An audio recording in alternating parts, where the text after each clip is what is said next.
Okay, this pasta is called pasta all'assassina. It is from Bari in Italy, in the south, in Puglia.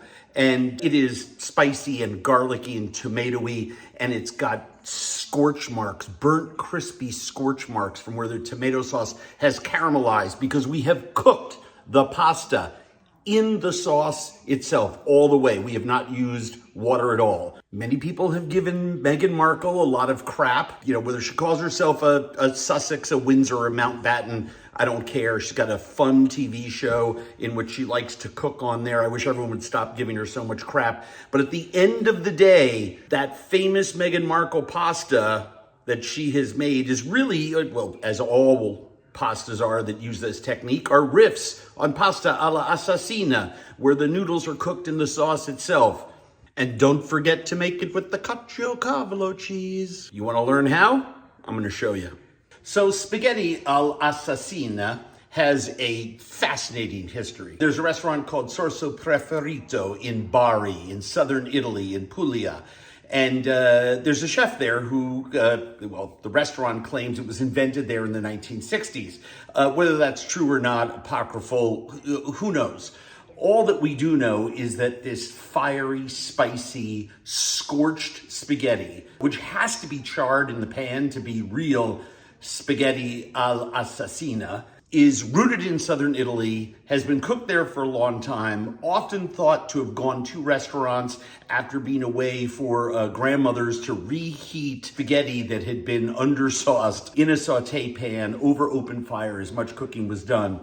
But at the end of the day, it wasn't Meghan Markle who first said, yeah, let's cook dried pasta. This is a traditional Southern Italian way of cooking, and it all starts with making the tomato sauce. So let's do that first, shall we?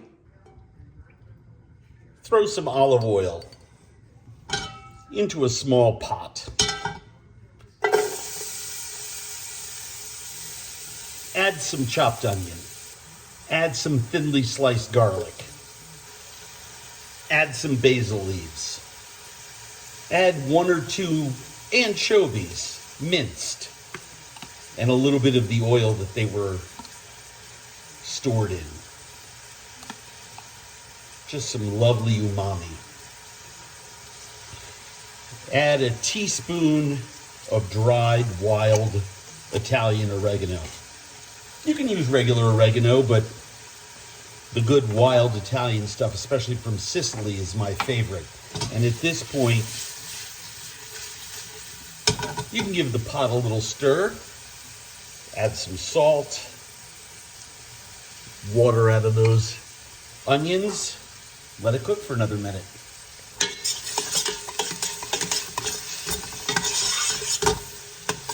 Give it a couple stirs. You want to make sure the onions get glassy, the garlic gets melting. You don't want to scorch any of it. But once you see the pot has that thermal momentum and the onions are glassy and the garlic is soft and it's aromatic, throw in a cup or so, maybe a cup and a half of nice, dry Italian white wine. Let that come to a simmer and reduce it by about half. And after that's reduced by about half, I add 3 or 4 cups of nice passata.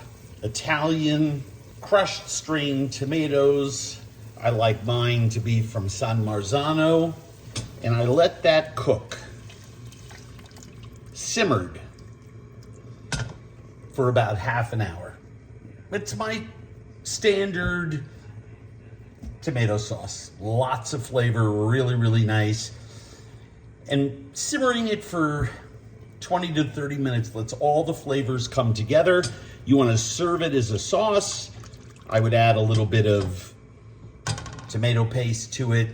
But because we're making spaghetti alla assassina, I'm just gonna let this simmer for like 20 minutes because it's gonna cook a lot in the pan with the dry spaghetti. So that's how slowly you should be simmering your sauce. Guarantees no scorching.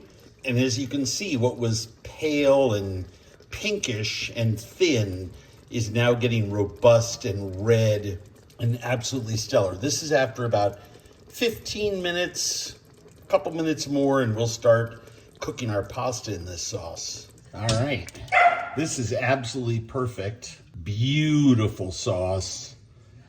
Not too thick, ideal for cooking in this style of bari. And I'm going to take a pan and preheat it on that low heat. Get that nice and hot before we get on to the rest of our business.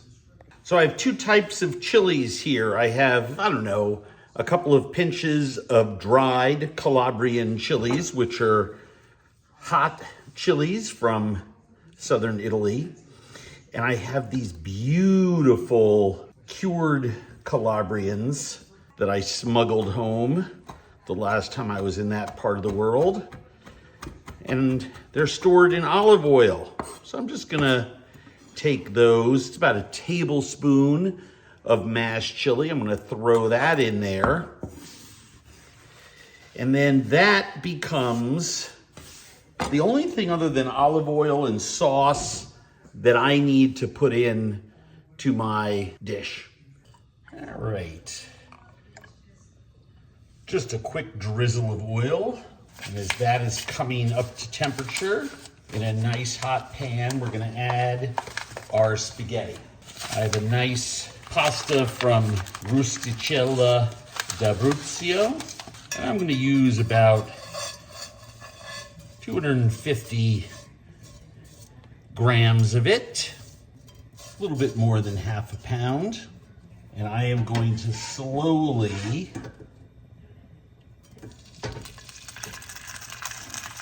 add my sauce.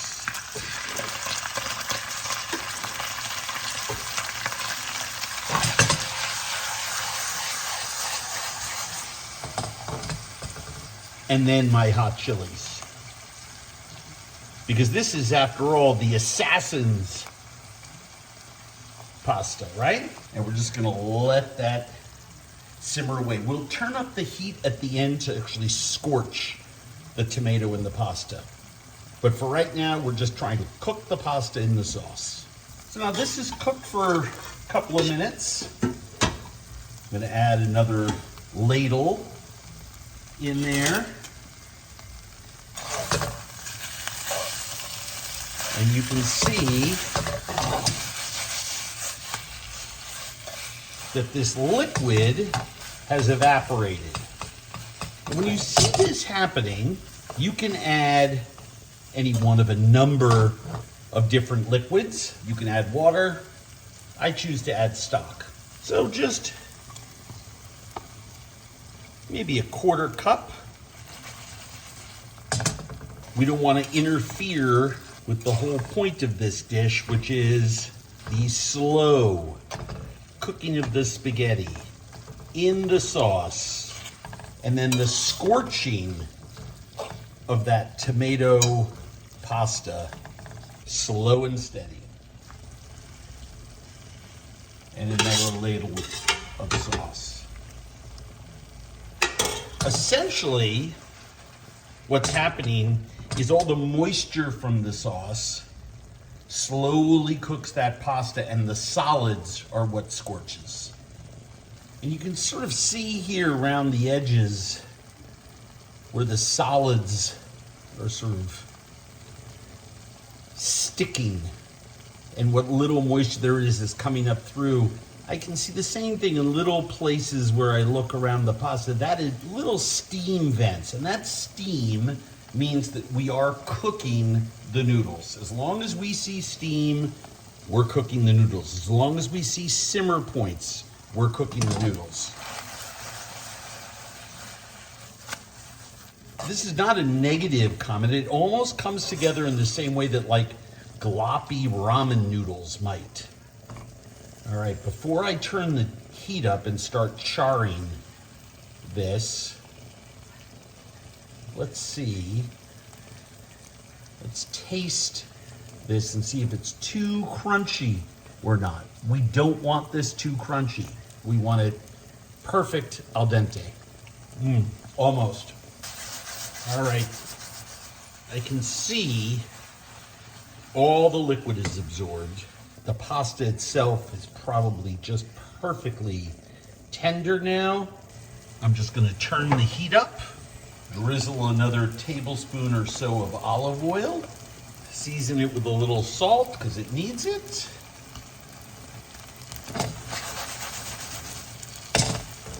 And let's see if we can't get a little bit of that traditional assassina scorch mark on there. I think this is going to be a perfect batch. I can smell it, can see it. Look at this. That's what you're looking for. That kind of a char mark, right?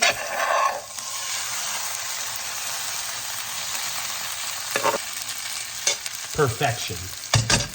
So, a little bit there. Another portion right here. Look at that. Absolutely perfect. And we have all of that wonderful, scrapey, drapey char inside this pasta. I just love the shapes. Look at the crusty right there. And if you like those crusty ends of lasagna, you're gonna love this pasta. But the best is yet to come. This is Caciocavallo. It's a stunning cow's milk cheese. I found a big wedge of it. There's a very hard rind on here. But look at how beautiful this cheese is on the inside. So all I want to do is take this outer crust off and grate some Caciocavallo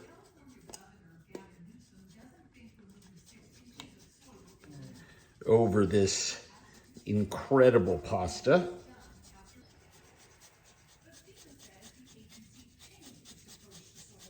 Lots of pastas in Italy are served with Caciocavallo. Pecorino Romano and Reggiano Parmigiano. Absolutely delicious. I love it. Well, shall we? Just delicious. And by the way, this pasta is not going to twirl like a fettuccine cooked in a butter sauce or something, right? I mean, this is starchy, it's thick. So many food people have said upon tasting this dish for the first time that it reminds them of reheating leftover pasta on too high a heat without enough sauce, and they're absolutely right. But man, oh man, is it delicious. You're